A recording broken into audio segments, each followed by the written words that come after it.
আহ,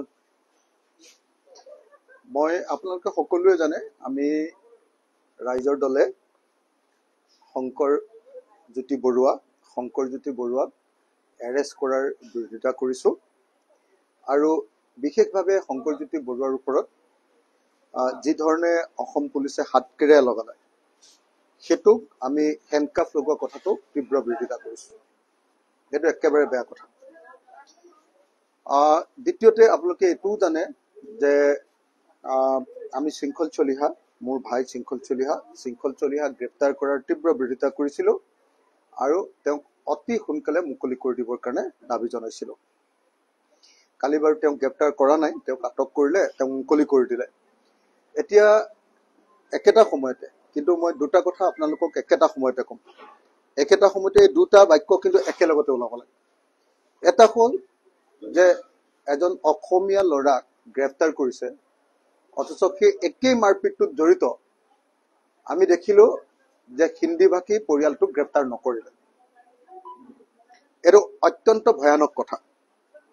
কিন্তু একেটা সময়তে এইটো কথা সকলোৱে মনত ৰখা দৰকাৰ যে দুটা হিন্দী ভাষী পৰিয়ালৰ মাজত বিজনেছৰ কাজিয়াত আমাৰ অসমীয়া ল'ৰাবিলাক সোমাইছেগে কেলে?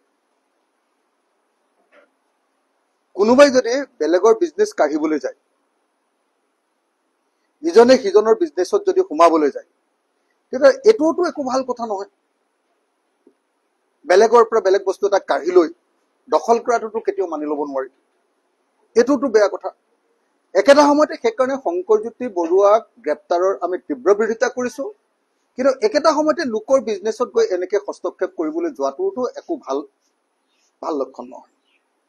একেটা সময়তে আমি শৃংখল চলিহাৰ আটককৰণৰ তীব্ৰ বিৰোধিতা কৰিছো আৰু গণতান্ত্ৰিক প্ৰতিবাদক আমি পূৰ্ণ সমৰ্থন দিছো।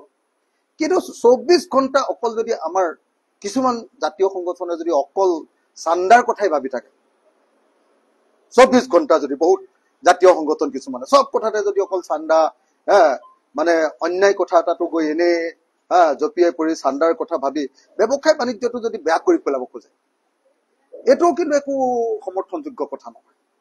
জাতীয় সংগঠন এটা মানে আমি সকলোৱে জনা দৰকাৰ যে আমি জাতীয় অৰ্থনীতি এটা কৰিবলৈ যত্ন কৰিব লাগে। অকল চান্দাজীৱিক হৈ চলি থকাটো কেতিয়াও ভাল কথা আকৌ নহয়। সেইকাৰণে মই এটাই কথা ক'ব খোজো যে দুলীয়াজনৰ ঘটনাটো দুৰ্ভাগ্যজনক। তাত এজন অসমীয়া ল'ৰাক অকল গ্ৰেপ্তাৰ কৰিলে সেইটো ভুল। একেটা সময়তে আৰু যিখিনি মানুহে তাত মাৰপিট কৰিছিলে তেওঁলোকক গ্ৰেপ্তাৰ কৰা নাই, সেইটো দুৰ্ভাগ্যজনক। বিজেপি চৰকাৰৰ দিনত হিন্দী ভাষী যি মানুহ, তেওঁলোকৰ বাঙালী ভাষী মানুহ, আমাৰ অসমৰ খিলঞ্জীয়া মানুহতকৈ অলপ দমটো বাঢ়ি গৈছে। অসমৰ খিলঞ্জীয়া মানুহে য'তে ত'তে এতিয়া মাৰ খাবলৈ লৈছে, এইটো দুৰ্ভাগ্যজনক কথা। আৰু সেইটো লাই দিছে সম্পূৰ্ণৰূপে বিজেপি চৰকাৰে, RSS আৰু বিজেপিয়ে এই কামটো কৰাইছে, সেইটো দুৰ্ভাগ্যজনক কথা।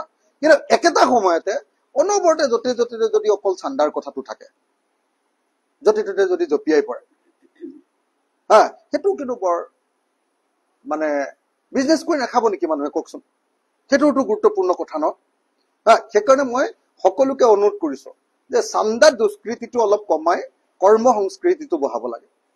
আৰু কৰ্ম সংস্কৃতিটো বঢ়োৱাৰ লগে লগে অসমৰ জাতীয় অৰ্থনীতি গঢ়িবৰ কাৰণে অসমীয়া মানুহে নিজে ভালকে সততাৰে বিজনেছ আৰম্ভ কৰিব লাগে।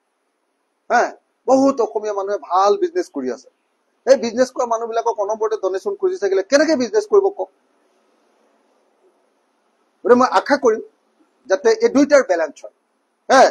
এফালেদি বিজেপি চৰকাৰৰ যিটো আমাৰ খিলঞ্জীয়া বিৰোধী অৱস্থান তাৰ বিৰোধিতা হওক, এফালেদি হিন্দী ভাষী বা বাঙালী ভাষী মানুহৰ আমাৰ ওপৰত অখিলঞ্জীয়া মানুহবিলাকৰ বা আপোনাৰ অখিলঞ্জীয়া মানুহবিলাকৰ বা বিদেশীবিলাকৰ, ইয়াততো বিদেশীৰ প্ৰশ্ন নাই, ক'ৰবাত বিদেশীৰ প্ৰশ্ন আহিব, বিদেশী মানুহৰ বা সন্দেহযুক্ত বিদেশী মানুহৰ উপদ্ৰৱ, সেই কথাটোতো নিশ্চয় মাত মাতিম আমি। কিন্তু একেটা সময়তে খিলঞ্জীয়াৰ নামত অকল এখন বেপাৰ চলালে কিন্তু সেইটো জাতীয়তাবাদ নহয়, সেইটো মনত ৰাখিব লাগিব।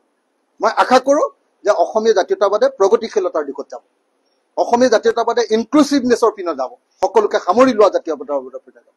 অসমীয়া জাতীয়তাবাদে অকল উগ্ৰ ৰূপ ধাৰণ কৰি য'তে ত'তে জাকে তাকে মাৰপিট কৰা আৰু য'তে ত'তে যাৰ তাৰ লগত দম দি পইচা তোলা এইটো কথা ভাল নহয়।